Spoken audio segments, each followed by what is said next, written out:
초등 5학년 감정 코칭이 공부 주도력을 결정한다. 과연 책 내용이 어떨지 궁금하신 분들은 이 영상을 끝까지 봐주세요.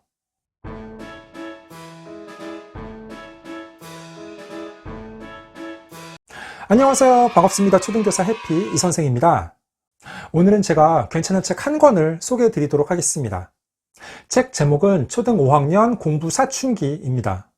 북하우스에서 2017년 1월에 나왔고 현직 초등교사인 김진아 선생님이 집필했습니다. 책 가격은 15,000원, 분량은 261쪽입니다. 이 책의 차례를 보면 서문, 아이 인생의 소중한 터닝포인트를 위하여와 총 8강으로 구성되어 있습니다. 먼저 서문을 보면 초등학교 아이들의 성장과 발달은 6년에 걸쳐 꾸준히 진행되는 것이 아닙니다. 아이들은 마치 계단을 오르듯 어느 순간 갑자기 쑥 변화합니다. 그래서 어느새 성장한 아이를 보며 부모는 깜짝 놀라게 됩니다.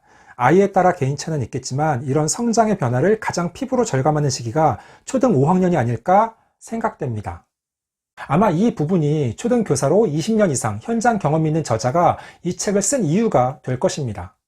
총 8강의 제목을 쭉 읽어보면 1강 공부 정서편, 초등 5학년 공부 사춘기가 시작되다. 2강 학습편, 내 아이에게 딱인 스스로 공부법, 공부 주도권 잡기.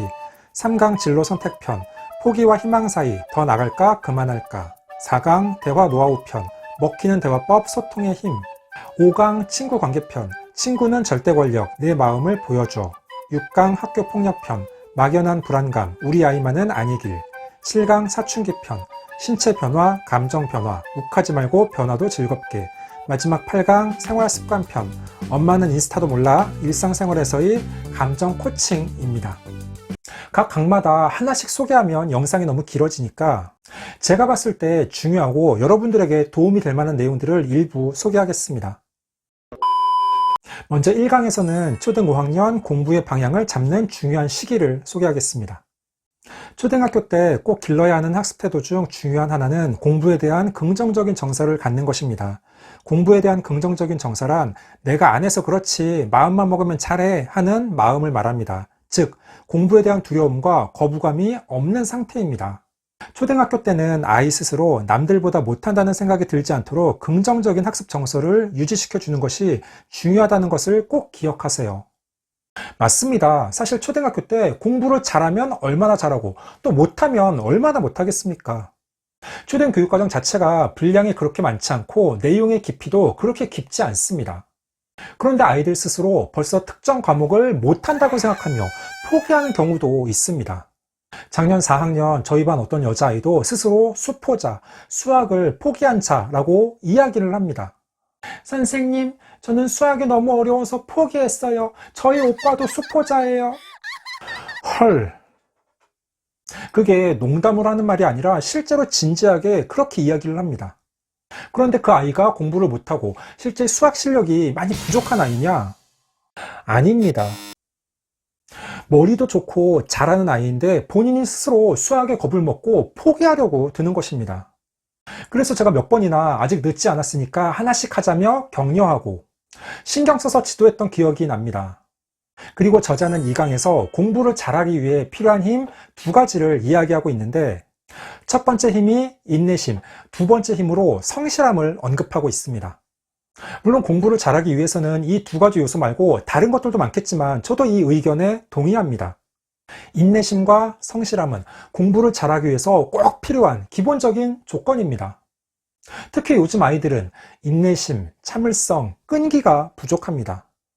아마 스마트폰 세대이기 때문에 오랫동안 책상 앞 의자에 앉아서 꾸준하게 책을 보지 못하는 것이라고 생각합니다. 그리고 단순한 재미를 추구하며 재미없는 것도 싫어하죠. 성실함도 중요한 요소입니다. 성실한 아이들은 지금 당장은 가시적인 결과가 나오지 않더라도 결국에는 좋은 결실을 얻는 것을 많이 봤습니다. 인내심과 성실함은 서로 통하는 요소이기도 합니다. 다음으로 3강에서는 자기 논리의 시작, 아이의 말을 막지 마세요. 일부 내용입니다. 아이가 스스로 자기 생각을 말할 수 있도록 해주어야 하는데 이때 주의할 것이 있습니다. 처음엔 일단 조용히 들어주는 것이 중요합니다. 처음으로 자기 생각을 말하기 시작하는 아이들은 때로는 정말 유치하고 말이 되지 않는 소리를 하기도 합니다. 듣고 있다 보면 참기 힘들어 바로잡아주고 싶은 생각이 들기도 합니다. 하지만 너무 섣불리 아이 말을 가로막고 수정해주면 아이들은 지적을 받았다고 생각하고 자기 논리에 대한 자신감을 잃게 되기 쉽습니다. 이것도 정말 중요합니다. 아이들이 나이는 어려도 각자 본인만의 생각을 가지고 있습니다. 자기 스스로 생각하는 힘이 생기며 그것을 발전해 나가야 하는데 부모님이 옆에서 기다리며 들어주지 않으면 아이는 입을 닫을 것입니다. 그러니까 아이의 말을 끊지 말고 격려하며 지지해 주셔야 합니다. 물론 이것이 말처럼 쉽지는 않습니다. 4강에서는 대화술술 소통의 6가지 기술을 소개하겠습니다. 첫 번째 기술은 일단 접수 혹은 시간 벌기, 두 번째 기술은 예상 빗나가기, 세 번째 기술은 스스로 했다고 생각하게 만들기, 네 번째 기술은 먼저 져주기와 배려해 준 것 말하기, 다섯 번째 기술은 비난하지 않기, 마지막 6번째 기술은 나 대화법 활용하기입니다.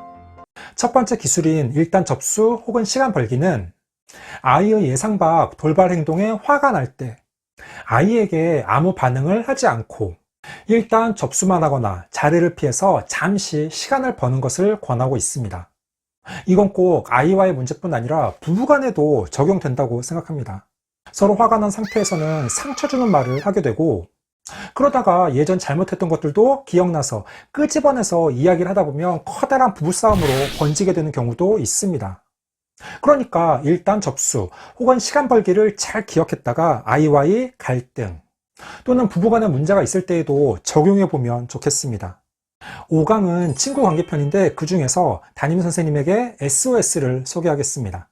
사실 엄마 귀에 들어가는 이야기는 학교에서 10번 일어나는 갈등 중에 한 번이라고 생각하면 됩니다.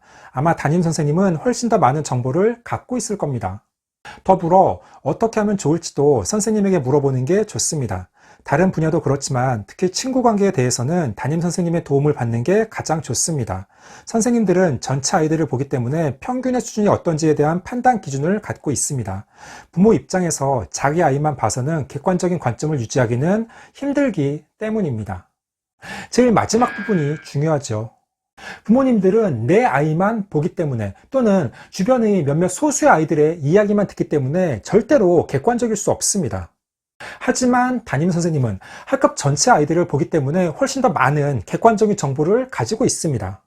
특히 고학년 여자아이들의 경우에는 단짝 친구를 상당히 중요하게 생각합니다. 항상 붙어 다니고 화장실도 함께 갑니다.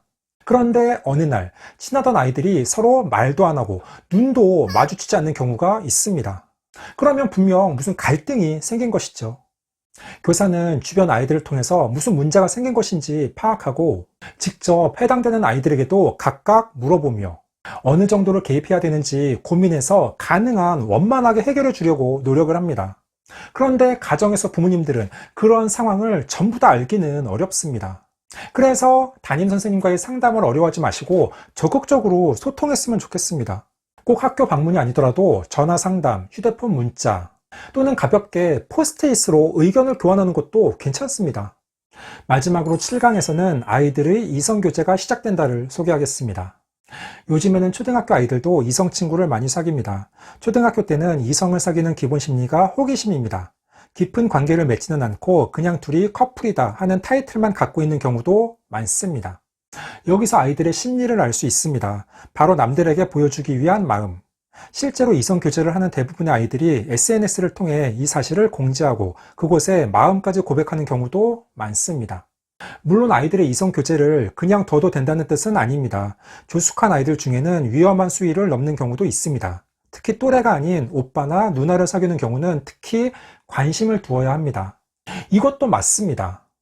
어른들의 생각으로는 누구를 좋아하더라도 은밀하게 표현하며 사귈 것 같은데 요즘 아이들은 그것을 당당하게 공개하며 오히려 다른 친구들의 시선을 즐기는 경우가 많습니다.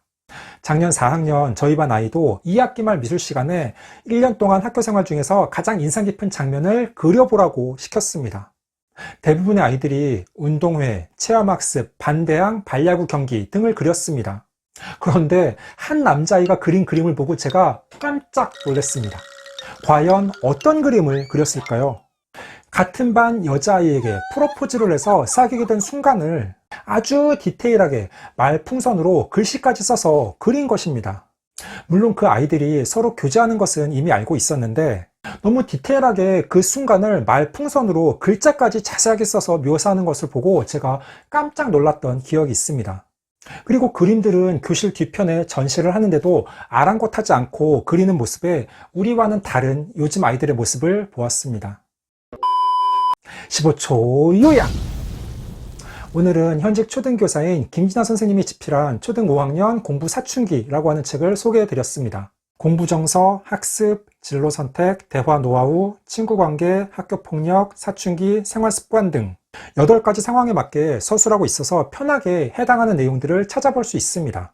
물론 그렇게 8가지 부분으로 나누어 서술하다 보니까 깊이보다는 넓게 훑어본다는 인상이 강합니다. 하지만 5학년뿐 아니라 다른 고학년 학부모님들이 보셔도 도움이 될 만한 유익한 내용들이 많이 있습니다. 오늘 준비한 내용은 여기까지입니다. 앞으로도 독서를 꾸준하게 해서 여러분들에게 도움이 될 만한 괜찮은 교육 관련 책이 있으면 꾸준하게 소개하는 시간을 갖도록 하겠습니다. 이상 초등교사 해피 이선생이었습니다. 안녕.